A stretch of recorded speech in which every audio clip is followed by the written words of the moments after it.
Hi, this is John of Trish and John's Gardening Channel. Today is March 28th, and believe it or not, it is snowing again.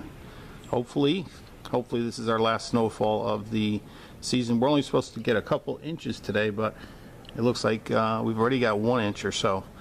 So we'll see how today goes. But today we wanted to talk to you about grafting tomatoes and the whole process. We're going to start the series. So let me stop the camera and we'll get right into it. Thanks. Okay, so here we are. We're going to be planting our rootstock tomato seeds today. A little bit of background. Trish and I have never done this before. We've never tried grafting of tomatoes or anything for that matter. But we wanted to try it this year. It's something that I've been interested in for quite some time. So this series, we're going to start a series this year on grafting tomatoes specifically. And you'll be following the tomatoes throughout the year and see how this goes. We're probably going to plant probably a half a dozen or so plants with this method. We're not going to do all of our tomatoes with this method. In this way, we'll be able to compare, side-by-side comparisons between a grafted tomato and one that's just left to germinate on its own. So, a couple things. Number one, we went out and bought rootstock. We got this on Amazon. I got 25 seeds for about 18 bucks. They're not cheap, but again, this is my hobby. This is something that I like to do, so I wanted to try it. I figured, again, for 20 bucks, let's go ahead and see what happens. So these happen to be Maxifort hybrid seeds. I did a lot of reading online and YouTube, whatnot, and it seems like the Maxifort is probably the most popular, and it should do quite well for us. At the same time, here, you can see we also bought the grafting clips. There's many different kinds out there. These happen to be 1.5 by 4 millimeter spring loaded clear. You can get these in orange, get these in different colors, but you can see there we don't need them for today. I just wanted to show them to you.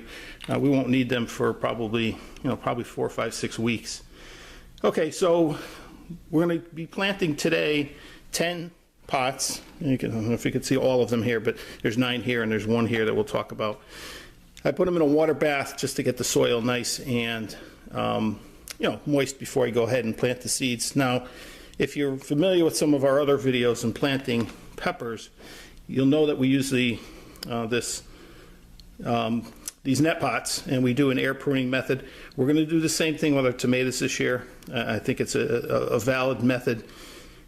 I've been using the air pruning method for quite some time, not with these net pots, but so far this year with our peppers we've had good luck. So very similar to what we did on our pepper video, we take standard coffee filter and we go ahead and trace out, if you will, 7 circles in this case. We cut them out, we take that and we plop it in the bottom of the pot.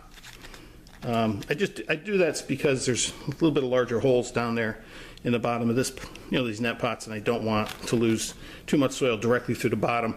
Not a big deal, around the sides of the pot. Again, let me show you one other thing here. If you're concerned with losing a lot of dirt through here, and I've shown this in my other videos, but if you go ahead and put 2 of these circular pots together, and just by turning them, or I call it tuning, one inside the other, you can actually turn this net pot into a more traditional pot. If you're concerned with that, I'm not. I leave it this way. I've done that now for several weeks now with the peppers, and I've had I've had real good luck with it. So let me put a bit of dirt in here.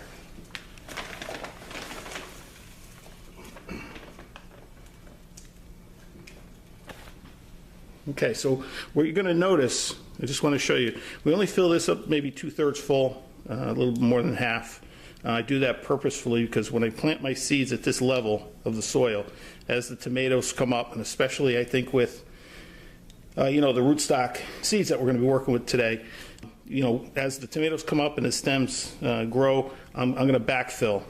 Now I continue to do that. As I up pot, I bury the tomatoes as deep as possible, and we'll continue to do that. The peppers, we do that limited, but with tomatoes, I just keep burying them as deep as I can, and you'll see that throughout the season. So again, you'll see a little bit of dirt falling out there. I'm not concerned with that.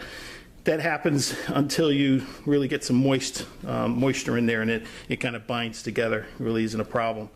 So we've got that. Another thing here, I always put my seeds in a white bowl. I do that for almost all the seeds that I plant indoors anyways. And it just gives me an idea of looking at the seeds and being able to kind of observe which one I'm going to use. Today, however, we've got 25 seeds and 10 pots that we're going to be potting in. So there'll be 2 to 3 seeds per pot. So I'll be using all these seeds today. Again, I'm only going to be utilizing 6 or so of these throughout the season. I wanted to make extras just in case I had an issue with the grafting method and these things not maybe dying or whatnot. So I want to have a couple spares, if you will. So that's it for today. Again, I just wanted to kind of kick off the series for doing grafting of tomatoes. We'll be showing you guys in subsequent videos throughout the season how we're making out. Hopefully around week 5 or so, we can go ahead and show you the actual grafting technique, and that should be quite interesting. I'm pretty excited about it. So